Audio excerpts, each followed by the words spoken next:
brings me here today, and then I'm happy to take some questions here. Obviously, as you know, the federal government, in a secret move, announced that they intended to construct two massive ICE detention centers here in the Commonwealth of Pennsylvania, one in Berks County and one in Schuylkill County. I want to be very clear. I don't want either of these sites here in the Commonwealth of Pennsylvania. And while the federal government has enormous power to place these across the country, I want you to know we are not powerless here in the Commonwealth of Pennsylvania, and I intend to use every tool at my disposal to stop these facilities from coming here. I just wrapped up about an hour and a half or so long meeting with leaders from both Berks and Schuylkill counties, county commissioners, state lawmakers, subject matter experts from those communities. For example, the individual that runs the water systems in one of those counties, to come here and to learn not only where the individual leaders in these communities stand, but more importantly, the negative impact this will have on these communities. I've obviously been very outspoken about the violation of constitutional rights at the hands of ICE, and I continue to believe that they are on a failed mission directed by President Trump and Secretary Noem, and they're violating people's constitutional rights all across this country. These two facilities, in addition to, I believe, being violative of people's constitutional rights given the direction and the mission, will have significant and negative impacts on these two local communities. Let me just talk about some of those negative impacts that came up during our meeting, and then of course I'm happy to answer any of your questions if you want to dive a little bit deeper. From the representatives of Berks County and Schuylkill County, a lot of frustration, and we share this at the Commonwealth level, with the secrecy around this process. They really didn't learn about this until the deeds were filed and the deal was done. And so that rendered them really powerless to stop it in that initial process. There is real concern, I think in both counties, and certainly I feel this across this Commonwealth, of this having a negative impact on the community economically, taking away attention from the kind of job growth that we want in these counties. I think there are real questions that were raised about who's actually going to be running these facilities and whether they will protect the human rights of the individuals involved. There was a lot of discussion about just simply the lack of water that will be available for these facilities. We know, for example, in Tremont, that if this is built, they will literally run out of water within 24 hours. Let me explain what that means to the average homeowner nearby on that system. That means that they literally won't be able to turn on the water in their kitchen and fill up a pot of water. They won't be able to flush the toilet. The Tremont water system today services 700 households, 700 households. They would need to triple their capacity. But understand the Tremont water system can't keep up with the demand as it currently stands. So even if this ICE facility was not coming here, they are struggling to keep up. By the way, through no fault of their own, they're working incredibly hard at this. They're struggling to keep up with the demand as it exists with 700 customers right now. And even with the dollars that the federal government seem to want to pledge to these facilities, there's just simply no capacity in the ground for the amount of water that would be needed. So the federal government has said in sort of very general terms, well, we could truck the water in. Well, when you truck the water in, first, you're not going to be able to truck in enough. And you not only have to truck in clean water, you've got to truck away wastewater. And you're talking about then destroying our infrastructure, the roads in the areas of which many of them are one lane in, one lane out. This is obviously not a feasible solution. In addition to the concerns that were raised about water and sewer capacity, there were real concerns raised about the capacity of this community to provide the health care that is going to be needed for the individuals who are in there. Right now, they're struggling to have enough nurses, enough healthcare leaders to be able, and we're joined by Dr. Bogan, the leader of the Pennsylvania Department of Health, to be able to just simply meet the needs of the community today. You go add 9,000 people to 2 warehouses in this region, the federal government's either going to pull away healthcare personnel from existing healthcare facilities for the community, or they're not going to be able to have the kind of healthcare that is needed to be able to care for those who are in those facilities. A lot of conversation about how this would tax local fire and EMS. We have one volunteer fire company, one EMS company that serves the community today. This would end up being, I believe one of the commissioners said, the second largest community in Schuylkill County if this were to be built. We simply don't have the fire and EMS and first responder capacity to deal with it. The 911 system would be taxed and make it very, very difficult for the 911 system to be able to operate. The federal government alluded to one of the commissioners that they would be making use of the local airstrip here.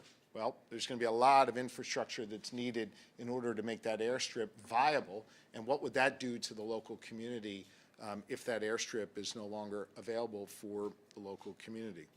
Through it all, there was a lot of conversation just about how this would diminish the quality of life in both Berks and Schuylkill counties, and I would argue across the Commonwealth of Pennsylvania. And while that is maybe sometimes harder to quantify on a sheet of paper, I think we all want to live in communities where people enjoy laying their heads at night, enjoy going to work, enjoy going out to play or take a walk or raising their kids. And this would undermine the quality of life that so many have worked so hard in order to develop here. So there was a significant amount of concern. Through it all, one of the themes that kept coming up through all of the elected leaders, and I should point out, since we live in a hyper-partisan, hyper-polarized world, I was speaking to Republicans and Democrats, and at times during the conversation, you wouldn't know who was the Democrat, who was the Republican. Folks were universal in expressing their concerns about this. And I noted many of the elected leaders were extraordinarily frustrated by the fact that the federal government has refused to provide answers here. I noted that one of the elected leaders there pointed out that their own congressman, Congressman Mooser, was frustrated by the lack of response. Now, that was according to the commissioner. I didn't speak directly to the congressman about that. But I think it speaks to the fact that the federal government is not answering the questions, is not providing the answers that this community needs. I want to be very, very clear about something. I am against these facilities. You know my track record of taking on this administration and winning. And I'm going to do everything in my legal power and my regulatory power to see to it that these facilities are not sited here in the Commonwealth of Pennsylvania. After concluding this meeting here today, I'm even more determined to do everything in my power to stop these facilities. To hear from Republicans and Democrats alike expressing opposition to this, I think speaks volumes about how unwanted these facilities are in our communities. So with that, I'll open it up to questions. Rosie, you can decide who to pick on here, but I'm happy to answer your questions as we go forward here. Governor, can you talk just from the regulatory standpoint what you would hope to accomplish in blocking this? I think there are a number of regulatory steps we could take through the Department of Environmental Protection, Department of Health, Department of Labor and Industry. We're joined by Secretary Walker, who leads L&I. I'm not going to get into the specific steps we are going to take, but I can assure you over the next couple of weeks or so here, we'll be prepared to take them. And I think this meeting here today helped answer some of the questions that my lead counsels on this, Mike Fisher and Jacob Boyer, who join us here, some of the questions they had, I think, were answered here today, so that's going to be helpful as we go forward. I'm going to, I think, I answer your questions very forthrightly. I'm going to be a little bit more careful about sort of projecting the specific legal steps we're going to take. I hope you can understand. I've been speaking to a lot of community activists and advocates, and there's a lot of concern over human rights abuses potentially because of the lack of infrastructure in the area and because of how many people it fits and where these people would be coming from, if that's going to lead to people just being blindly detained for the color of their skin or the language they speak. Can you speak to some of those concerns and what can be done to protect more people? Well, I'm extremely concerned about human rights abuses that we've seen from ICE all across this country, and I do not want that coming here to Pennsylvania, which is why we're organizing and mobilizing to do everything we can to stop it. I think the concerns about human rights are very real. By the way, we heard it from Republican and Democratic office holders in this meeting we just concluded today. Governor, in terms of Congressman Mooser, who you just mentioned, and the federal partners. What kind of communication, if any, has there been from the congressman to these leaders who you spoke with, or the federal partners to any of these leaders?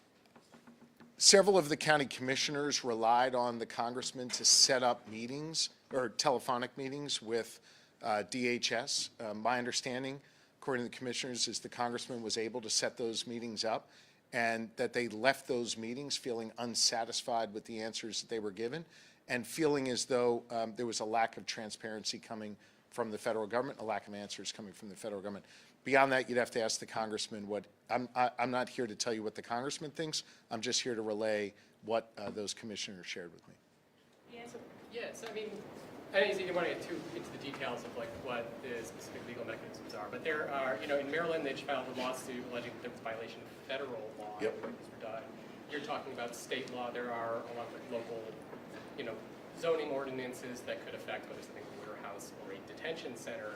I mean, are you working on all three of those, or are you focusing on the state? You know, prior to serving as governor, I served as attorney general. I took the Trump administration to court dozens of times. As governor, I've used my authority leading this Commonwealth as the chief executive. I've taken this president to court 19 times. I've not lost a single case. Part of the reason why we're so successful is we don't forecast all of it ahead of time.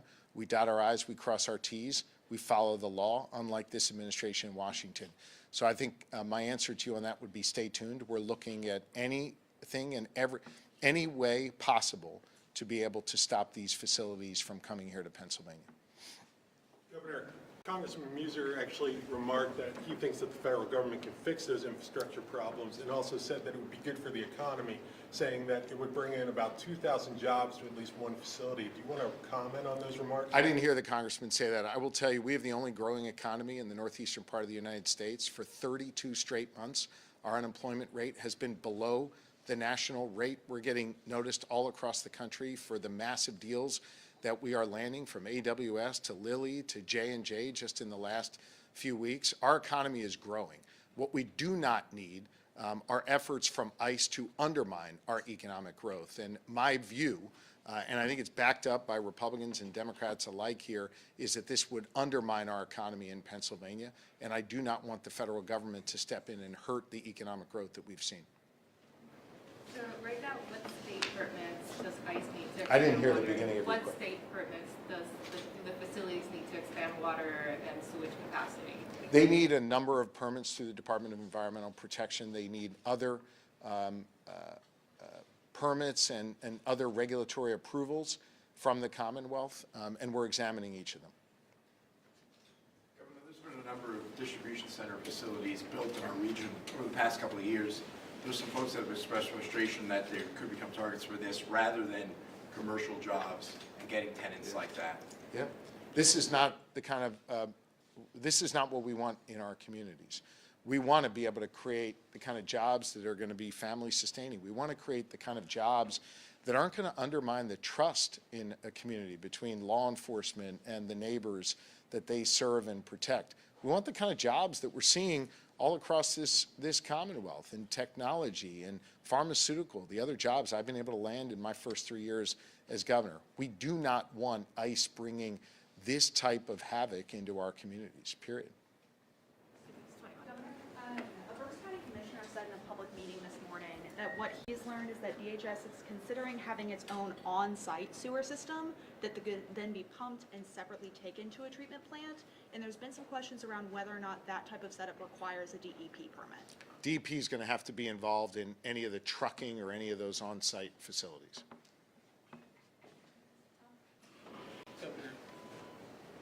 Governor, can you respond to some comments by Senator Penny Cook that she made after the budget hearings this week about PSP and the handling of things after what happened at the residence last year? She said that you violated protocol following that by moving your family back to Montgomery County at your private residence, and suggested that you put them at unnecessary risk. Can you respond to what she said? Well, first off, that evening after my family and I were attacked and someone tried to kill me, we followed the guidance of the state police as to where to go and when to go.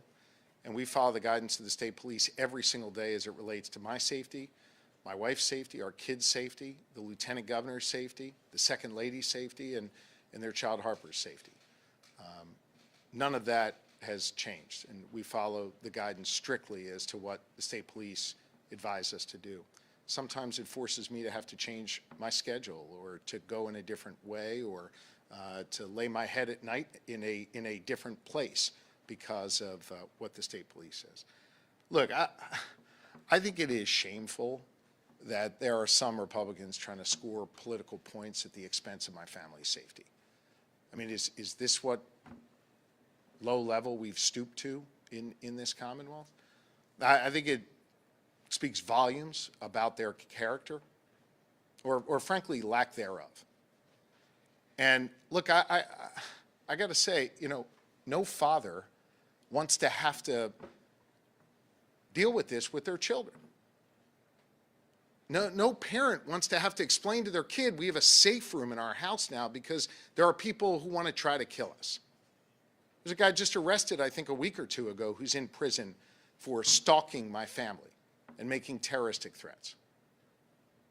I don't want my kids to have to look out a window and have it be hazy because we're now living behind bulletproof glass, where I can't go out in privacy and have a catch with my kid. This is the way we have to live now. And we choose to live that way because I want to serve the good people of Pennsylvania. But if this is what Republicans want to do now, play these shameful games, attack me and my family, make it harder for my family to be safe, I think that speaks volumes about their lack of character. Did you invite Representative Dan Buser to this meeting today? I don't know. I can ask my staff if he was invited or his representatives were. Happy to, Rosie can get back to you on that. Okay, and have you received any response following your letter? Secretary, no? No, I have not. In terms of the broad power that the federal government has to do this, normally when a facility gets built, there's meetings, there's approval. What is some of that? Can you just describe what the broad power is that the federal government has to purchase and bring this facility in? Well, they made the purchase in secret. They could explain how they did that in secret. The commissioners were complaining about the fact that they even filed the deed in secret. So they sort of learned about it after the fact. Obviously, the laws of this country give extraordinary latitude to the federal government. But there is the 10th Amendment, and the states do retain certain rights and sovereignty. And that will manifest itself in a number of different ways, from permits at DEP, regulatory processes, and I intend to use every single bit of power that is reserved to me at my disposal as the leader of this Commonwealth to stand up to the federal government in what I see as an overreach that would create havoc in our communities, that would bring the kind of chaos and cruelty that we're seeing from this administration every day into Pennsylvania. I'm going to stand up and do everything in my power to stop them. Thanks, everybody. Thanks, everybody. Have a great day.